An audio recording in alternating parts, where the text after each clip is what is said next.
Come, sit, my child. You seek the wisdom of the great Bladini? Why? Okay, listen. I got a date with a fine ass person, right? And I got this fit all planned out. And I just need to know, is it anything I need to worry about in the coming days? Lend me your hands, melanin one. Okay. I see. Footlocker.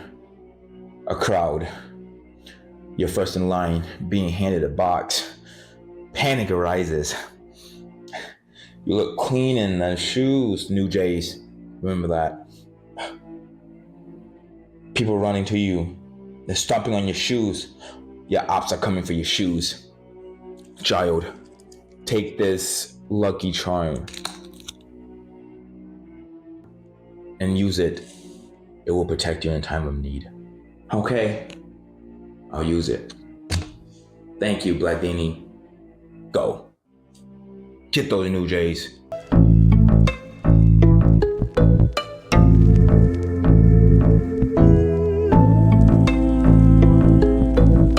What's up, everyone? It's your boy Nappy Barra, and I'm here to tell you and show you the start of my new series, the I Like series. In this series, it's just gonna be about things I like, mainly books and like TV shows, like stories that I really enjoyed, that I read, watched, listened to so far recently, that I really wanted to share with you all. Today is the start of it, but I'm gonna do my book. I have a book I want to talk about, and the book is called The Teller of Small Fortunes, as you can see here, by Julie Long. And the reason that the title of this video, even though it's a book, it's not called I Like The Teller of Small Fortunes, but I like Daddy Grog and slightly taller Scanlan. And if you don't know those two characters, I suggest you watch Vox Machina on not Pineapple Plus, Amazon Prime. It's a really good show. There's 4 seasons of it. It is animated. I don't know what you want to call it, and it's really good. If you have watched it, please let me know your thoughts in the comments below. But to get started, I want to tell you that this book right here, The Teller of Small Fortune, has made me laugh multiple times while reading. If you want to see, look at this funny cut that I'm about to put in. Oh my god, that's hilarious. And see, you can't fake that. That's genuine right there. And I couldn't stop. I can't tell you how long it took me to read, because it took me a while, not because it's bad, but because I just got distracted. Lots of other reasons came up, but I did end up finishing it. And as you can see, this cover is fucking beautiful. Like, it's the reason why I even picked up the book. I know you're not supposed to judge a book by its cover, but I did. You need to leave.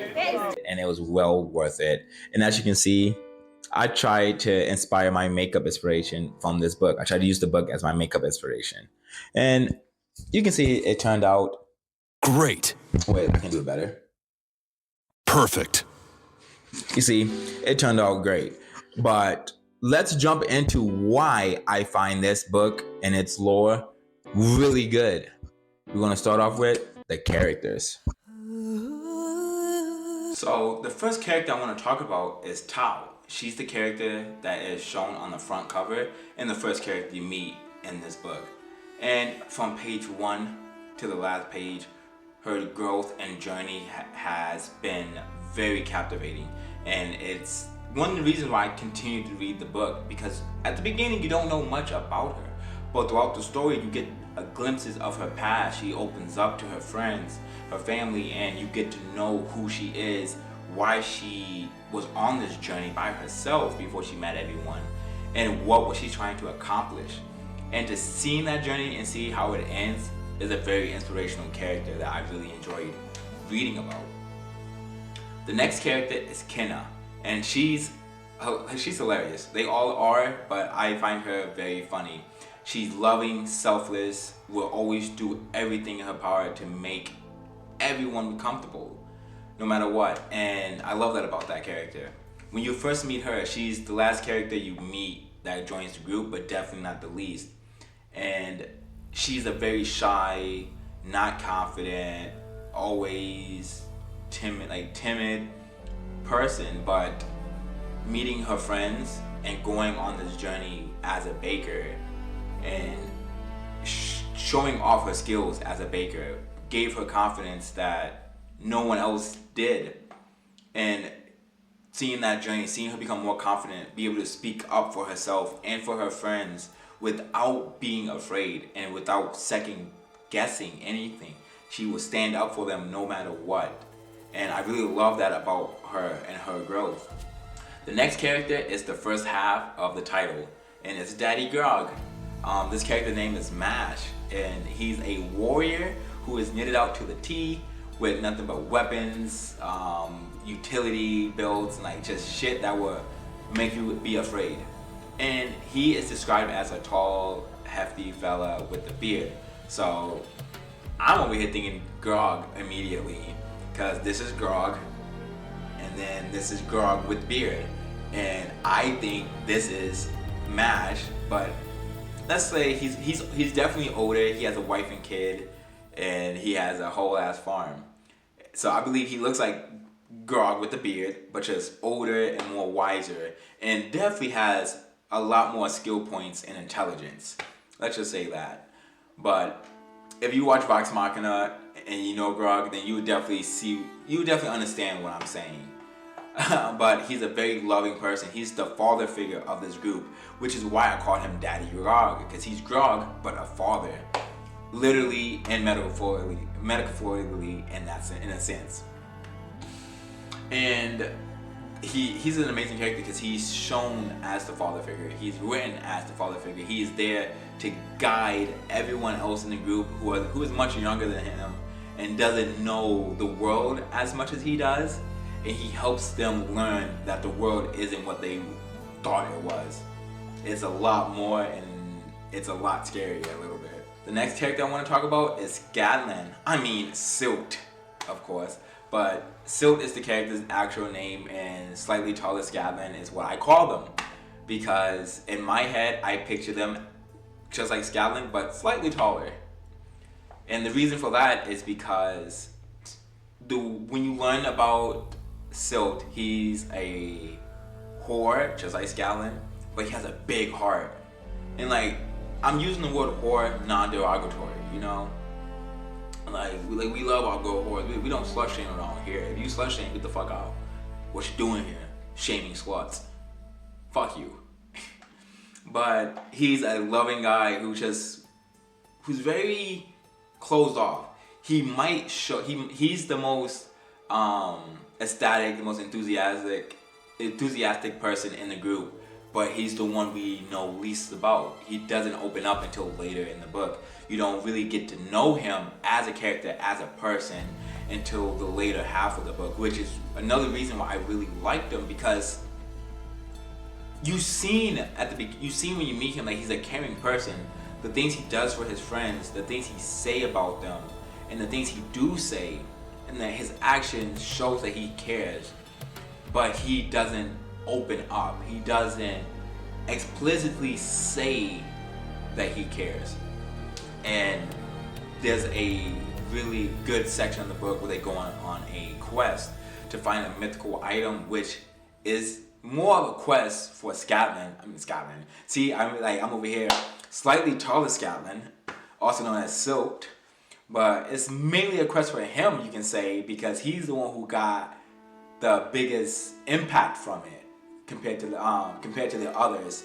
And from that point on, you see small changes that may seem small as you read, but by the end of the book, he's a brand new character. He's someone that you wouldn't have guessed would be the same person, the same character from the beginning of the book. And that's the characters. And I believe if you don't, I'm not telling you a lot on purpose because I don't want to spoil anything. I just want you to get to know the characters, get to know the lore, and find the book yourself and read it. So the last thing I want to talk about is the lore and the author, and how my thoughts on the writing style, or how I felt when I was reading this. And the lore is amazing. The world building that Julie creates is amazing. She throws in a lot of extra tidbits in between paragraphs, or even during sentences, that doesn't necessarily need it to be thrown in, but because it enhances the entire world. It enhances the context of the paragraph, and enhances the places we are, or whatever situation we are in. It just enhances it, which I really loved, because you don't really know much about the world, but if you read and think while you like, if you just pay attention while reading, then you will know a lot more about the world that you wouldn't if you just like reading for the story, let's say. But there's lots of little things to keep an eye out on that will make the reading journey, the reading experience, so much better. And I really recommend reading it. And Julie, this is her first book that she wrote and published. Like, it's her first published work, and I didn't know that until recently, because this book just came out recently as well, and I didn't know it was her first. And I'm happy I know that now, because I'm excited to see what she has next, what she has coming, because this is my first time reading someone's first book before they had others. So I'm excited to see what else she has in store for us, and I'm really, really excited to see what. Did I not just say that? What's going on? I'm repeating myself. I'm just really excited, and I'm happy to show you my excitement. I hope you are as excited as I am. But that's going to be it. I really hope you enjoyed this I Like series, and let me know what you think. But I'll definitely going to do more of this, and I'll catch you later. But you better watch Vox Machina, and let me know if you like the book. Peace.